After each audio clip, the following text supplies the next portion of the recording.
One of the biggest drivers of your gut issues is going to be mold. It's been known to cause things like Crohn's, colitis, IBS, diverticulitis, and everything in between. But do you know if it's a problem for you? And how would you know? Well, that's what we're doing here today. I'm going to show you what mold is and what it does to you, how to test yourself and your home for mold. We're going to talk about how to remove it safely, all the steps required to do that, so you really understand what's going on. But before anything, I must put a big disclaimer. Mold should not be a DIY project. Start with the basics, start with the environment, DIY, but when it comes to removing it, it can be very risky, very touch and go, and you can make yourself extraordinarily sick. So please do not address mold in your system without seeing a specialist first, especially if you have a diagnosed condition like Crohn's, colitis, IBS, diverticulitis. Contrary to what your doctors told you, Crohn's and colitis are reversible. Now, I've helped hundreds of people reverse their bowel disease, and I'm here to help you do it too, because inflammation always has a root cause. We just have to find it. This is the Reversing Crohn's and Colitis Naturally podcast. Now, I do these live trainings in my Facebook group every single week and put the audios here for you to listen to. If you want to watch the video versions of these episodes, just click the link in the show notes to get access to our Facebook group and YouTube channel. And for weekly updates, information, tips, and tricks, you can sign up for our email list by clicking the link in the show notes below. First thing is, what on earth is mold? What is it? Mold is a fungus, and there's lots of different kinds of fungus. And we know fungus grows on trees. We know mushrooms are a fungus. Mold is a fungus. In fact, there are roughly 3.8 million different types of fungus known to mycologists worldwide. That's what's suspected. 2.2 to 3.8 is what's guessed. And there are 100 to 250,000 different types of mold that we know of. Now, it feels really overwhelming. 250,000 types of mold is a lot to worry about. But here's the thing. You don't need to worry about those right now. All you need to worry about is 36 different strains of mold. That's what we're going to distill it down to for you. 36. Really easy to do. Not bad from 3.8 million, right? So 36 strains of mold. The reason we do this, these are the most common that we see per the EPA, which recommended to be tested for when you're testing somebody. Now, 26 of these strains of mold are going to be coming from things like indoor, water damage, etc. Another 10 are going to be coming from things like food and other common sources. So we definitely want to check for these 36. So first thing is, how does mold grow? Pretty straightforward. I'm sure you've seen mold at some point. You left food in the fridge for too long.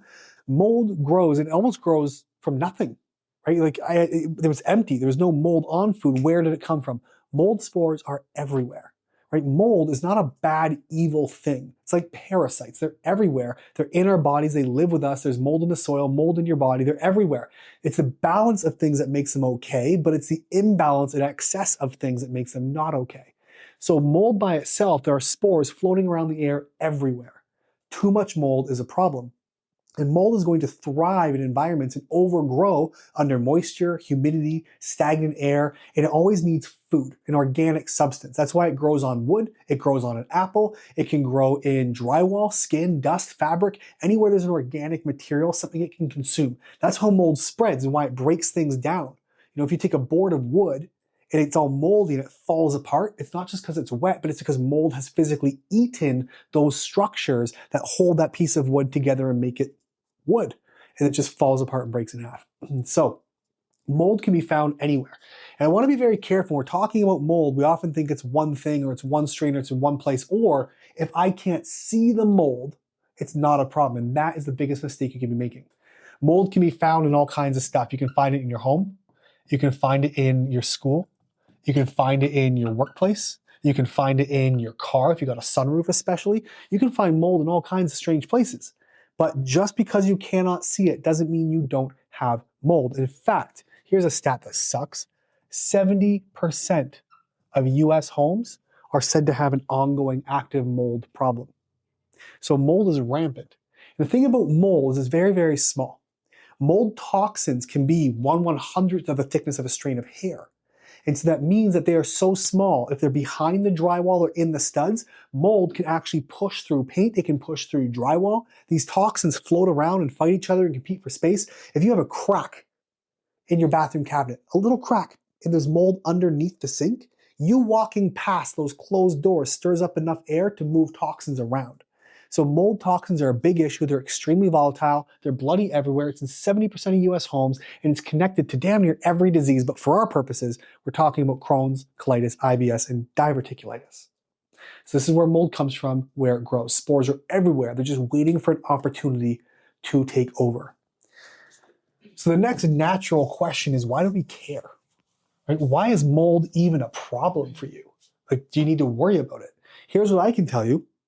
Having done nearly 500 cases, we had our 500th client today actually sign up, oddly enough, through the program, who's gone, who's gone through this. 80% of the clients I've seen out of 500, that's 400 out of 500 people, have had an active mold issue or a past mold exposure that led to the illness they're experiencing today. That's Crohn's, colitis, IBS, diverticulitis. Quite substantial. And so mold does a lot of damage. So you might be familiar with a big fancy word called mitochondria, known as the powerhouse of the cell. Does all kinds of stuff for you, produces a really important energy we call ATP. Yay, high school biology. But here's the thing. Mold disrupts what's called these electron transport chains. It really affects the way your body, your cells, the thousands of the trillions of cells and the thousands of mitochondria per cell, it disrupts their ability to make energy. And so you can lead to this energy issue. You can have all kinds of things, muscle fatigue, brain fog, weakness, poor detoxification, because on a cellular level, it's also important for detoxification. You might find yourself with a lot of oxidative stress. You hear about taking antioxidants, it's because of oxidative stress from things like mold or other stressors. These cause problems. It causes a cellular exhaustion, and it forces your body into this energy crisis where it's depleted, you're physically tired, you can't detox properly, and that's just one layer of issues. There's dozens of them. But the first, it's energy and toxic buildup. That's what's happening on a cellular level. Next to that, mold actually damages your gut lining. Damages the gut lining. So we talk about leaky gut. Leaky gut is an opening in the lining of the gut. The cells spread apart. And some people say leaky gut doesn't exist. It's called intestinal permeability. It's semantics. It's real. So the cells spread apart, and your body does this to intentionally draw water in to try to flush out the toxins stuck inside of your bowel. But what ends up happening, a long sustained leaky gut becomes bidirectional. Toxins leak in to try to flush stuff out, but toxins leak from your gut into your blood and circulate around, making you very sick. It also damages your microbiome. Did you know that mold is antibacterial? In fact, that's how they discovered penicillin, was through a penicillium mold back in the early 1900s. They found it in a petri dish and went, wow, it killed everything. Antibiotics come from mold. Fun fact, so does citric acid, but that's another thing. But anyway, it damages your gut lining. It's antibacterial. So it actually damages all the good guys in your gut bacteria. It disrupts the gut lining, making it harder for good guys to live in there. It also creates inflammation. The combination of this breeds a lot of bad guys. It breeds infections. It promotes leaky gut. It breeds candida. It breeds clostridia. And molds can also feed other pathogens, other bad guys in your system, and it creates like a biofilm. It's this thick layer that holds a bunch of toxins, and it protects all the bad guys underneath of it, and all these bacteria can swim on this like a slip and slide to go and reproduce and spread around your bowels otherwise, creating like colitis or other inflammatory problems. So mold damages your mitochondria, it damages the cells, damages detox abilities, it damages your gut lining, damages your microbiome, and guess what else it damages? Because there's more. Your immune system. Mold damages your immune system. It actually inhibits types of white blood cells. Your body's unable to clear infections, which means a lot of bad guys can come in. And it also overactivates two specific paths of your immune system. We call these number 2. TH stands for T helper, and it's 2 and 17. Now, this pathway, number 2, is your histamine pathway. So if you experience rashes, hives, runny nose, allergies, seasonal allergies, these types of things, these are a histamine pathway. A lot of phlegm, histamine pathway, bloating, palpitations, brain fog. These are histamines in different areas of your body. That's this pathway. Mold drives it up. So if you're experiencing worsening symptoms, that's the mold causing the problem. When we get to number 17, as your immune system overclocks in bowel disease, this is where we see changes in your bowel like ulcers, strictures, fistulas, inflammation, bleeding, mucus, etc. And mold pushes your immune system over the edge. Think about it. Bowel disease, Crohn's, colitis, diverticulitis, these are not an autoimmune condition. They are a hyperreaction of your immune system. It's called immune-mediated responses. Even the Crohn's Colitis Foundation, the Mayo Clinic have downgraded from autoimmune to immune-mediated. That means your immune system is hyperreactive, creating responses. Mold creates a hyperactive immune response, creating all these issues. Combined with the damage to your gut lining, your microbiome, you got a perfect storm for bowel disease. Now, it does a few more other things. Mold can damage and create neuroinflammation as well, leading to anxiety, depression, brain fog, memory loss, sensory overload. So, lights and sounds bother you, headaches all the time. But between the suppressed immune system, your gut being inflamed, where most of your immune responses, immune cells come from, guess what starts to happen? Chronic inflammation, hyperactive immune responses. You have poor defenses, so viruses, parasites can thrive. It actually leads to co-infections like those parasites, even Lyme bacteria or Lyme disease-related microbes like Borrelia, Bartonella, Babesia, Candida, Clostridia, Epstein-Barr virus. They love a moldy environment. And so you wonder, you look at this, you have an inflamed gut lining. One of the 3 pillars of autoimmune disease is a leaky gut.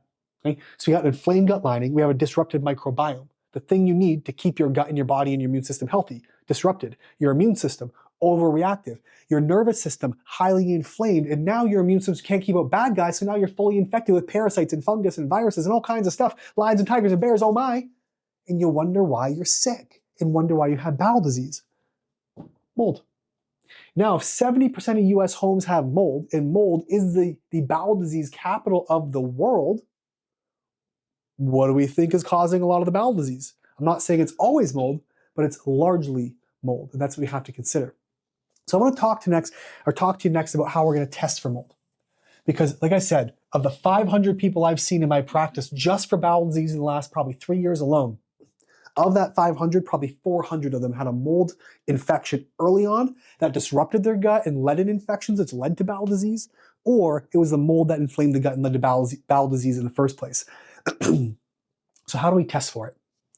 There's a couple of ways and a couple of things we want to test for mold. First, you want to test your home or your environment. Second, you're going to want to test self. Do you have mold toxicity in your body? And do you have mold inoculating you from your environment? So I talk about your environment. We can test your home, your work, anywhere you spend time. Bathrooms, living room, kitchen, wherever it's going to be. Even things like your dishwasher. The amount of people I've seen who don't clean their dishwasher and have a little bit of mold fungus growing, like pinky stuff, it happens. And that can get into your gut. There was just a guy I was reading on Reddit a couple of weeks back who cleaned his dishwasher, guts went away because his dishwasher was moldy. Didn't know, it was years. He just had IBS, but it was mold.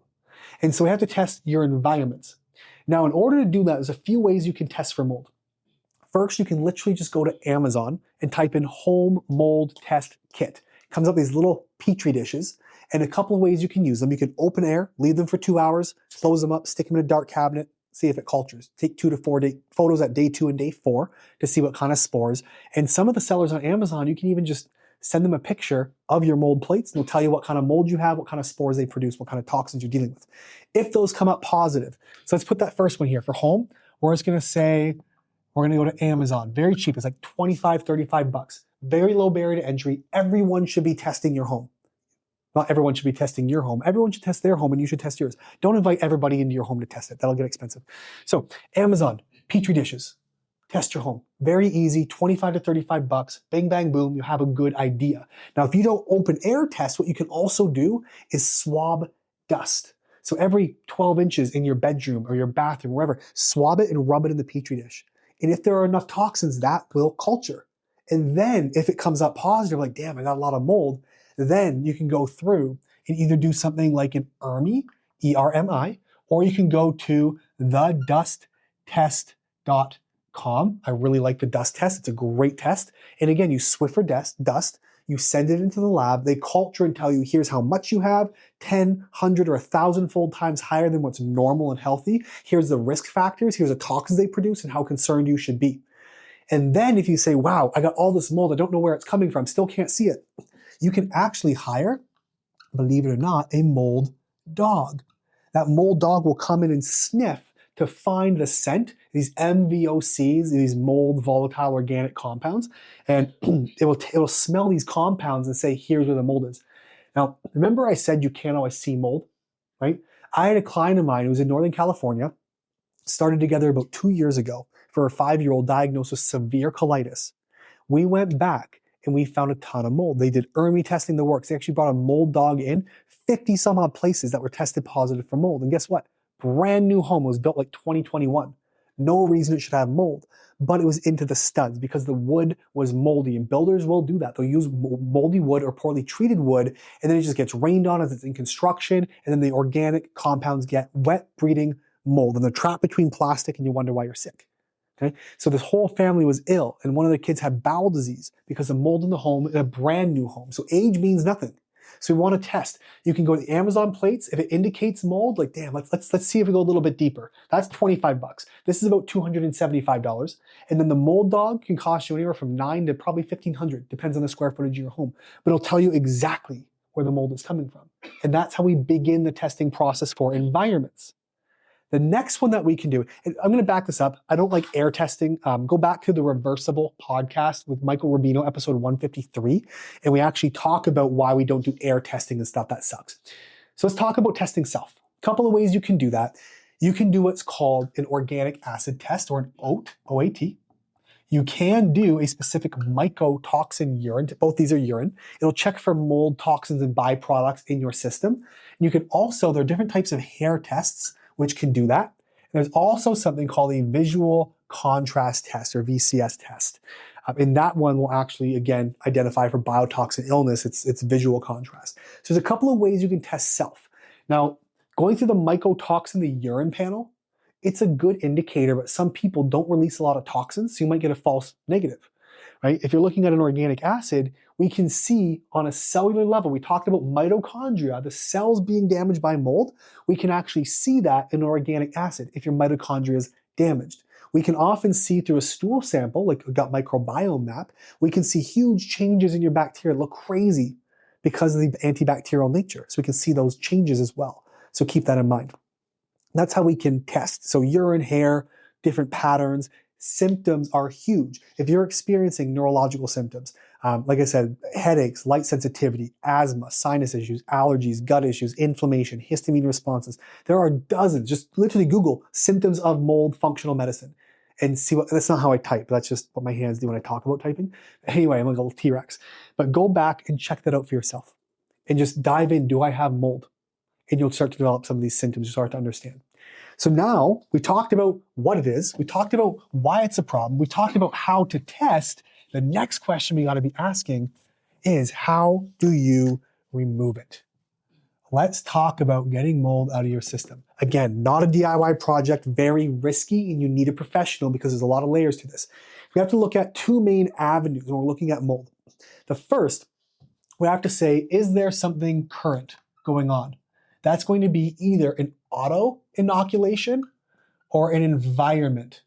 Auto meaning mold is colonized. It's growing in your sinuses, in your gut, in your lungs, somewhere else.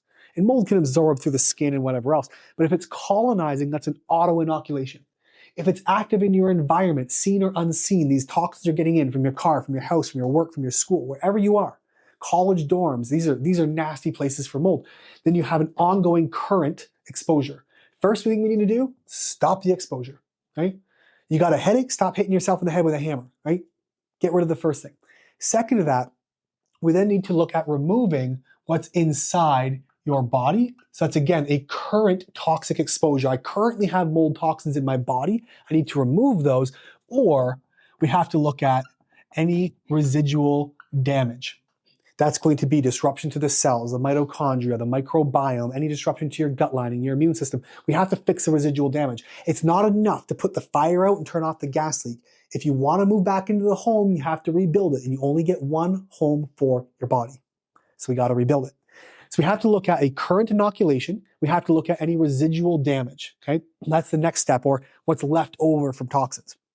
And then we go to work to get it out. This goes back, I've done this in, I don't know, probably 3 dozen different lives and lectures that I've done. We talk about the D and 5R process. That's going to be drainage. And then we have to go through the 5 R's to remove the problem, remove the mold. We have to replenish the nutrients and give your body what it needs to get rid of these things in a healthy way. We have to repair and rebuild the gut lining and microbiome and rejuvenate, rebalance the immune system. But let's dive into what those steps actually look at. So we've checked the inoculation, we've stopped the inoculation, right? Now, there are a lot of mold or mold-heavy foods that we have to watch for. Oats, coffee, grains, rice, peanuts, dried fruit, wine. A lot of things tend to be higher in mold, especially cheap things like Folgers, super high in mold. Maxwell House, super high in mold when they were tested independently. So large scale coffee, just avoid it. Try like Happy Gut, Danger Coffee, Kicking Horse Coffee. These certified mold-free coffees are a great way to go. But anyway, avoid moldy foods. And this is where we have to look at drainage. Now, I've talked about drainage versus detoxing. Drainage is the first step. You cannot get things out of the body if your exit doors are locked. We have 7 main exit doors. You have your liver, you have your gallbladder and bile ducts.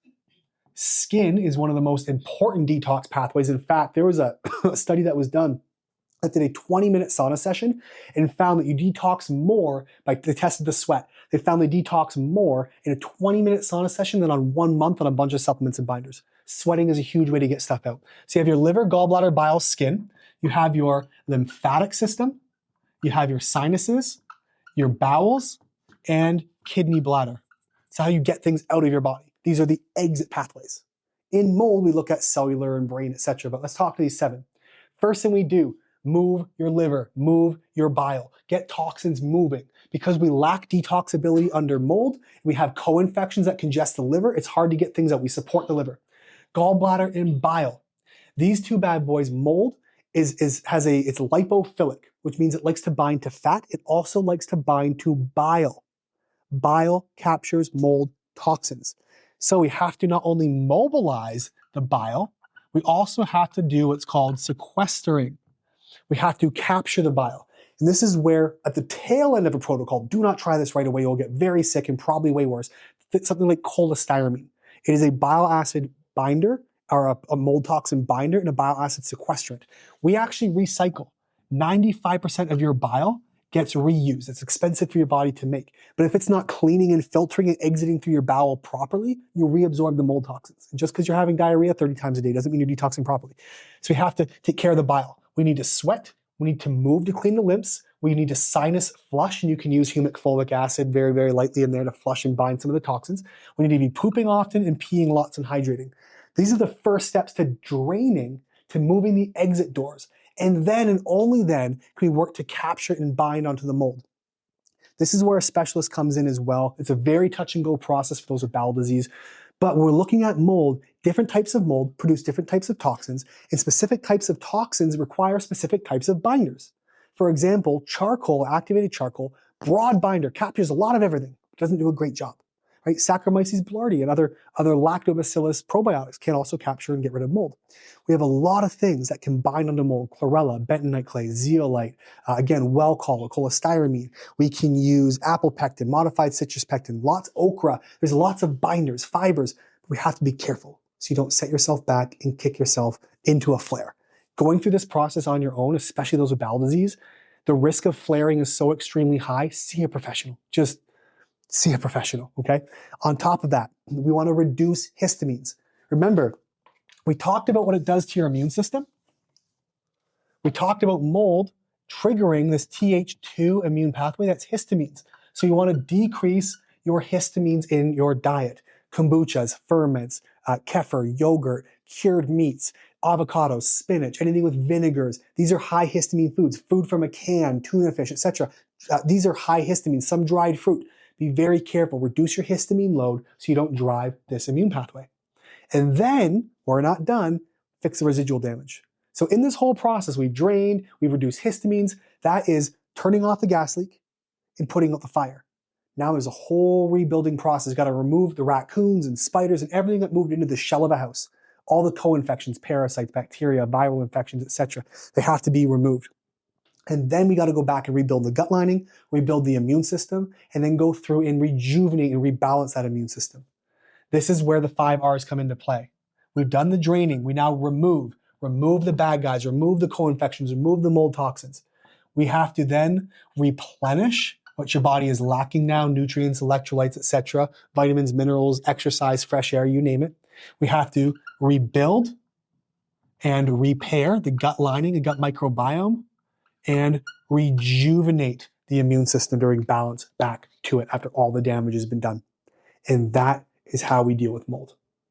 Thank you for coming to my TED Talk.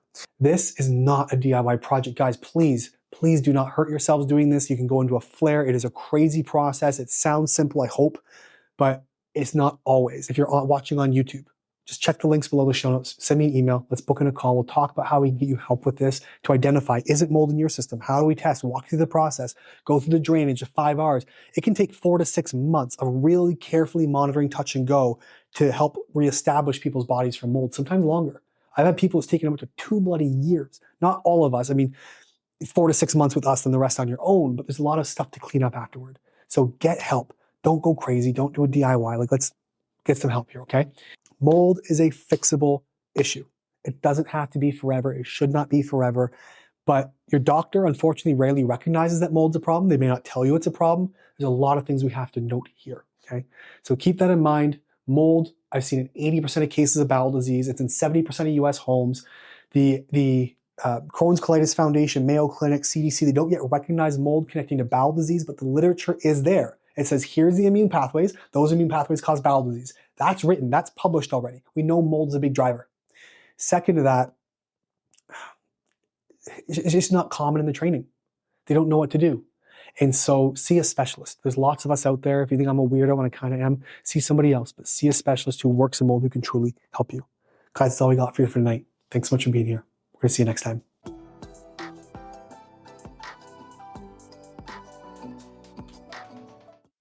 Asking about the first steps to heal colitis. Carrie, first steps to healing colitis. First steps to healing colitis, Carrie, you have to identify the root. How do we heal colitis? Colitis, let's break this down for a minute. Doctors say it's autoimmune, genetic, it's random. It's not.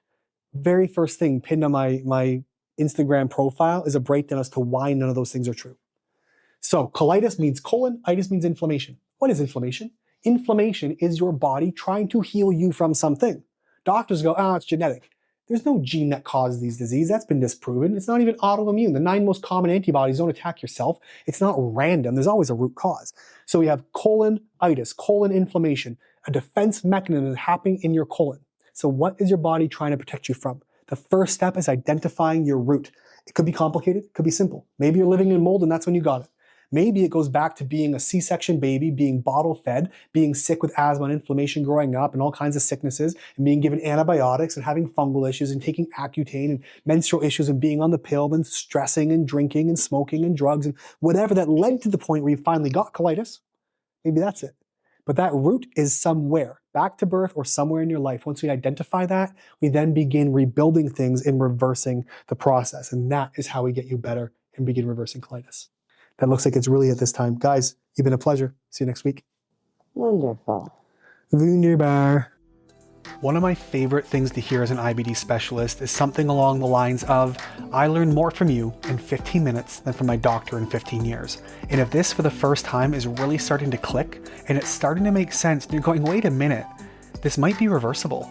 I think there's more that I can do. This condition came out of nowhere. It happened to me out of the blue. I was healthy for 10, 20, 30, 40 years and suddenly I wasn't, and you're telling me there's no cause. If you're understanding finally that there is a cause, that something is driving this, I want to invite you to check the link in the show notes below. Send me an email, ask a question, see if a program is a right fit for you, because I promise you, this doesn't have to be a lifelong sentence. You're not doomed to this, and IBD can be reversed.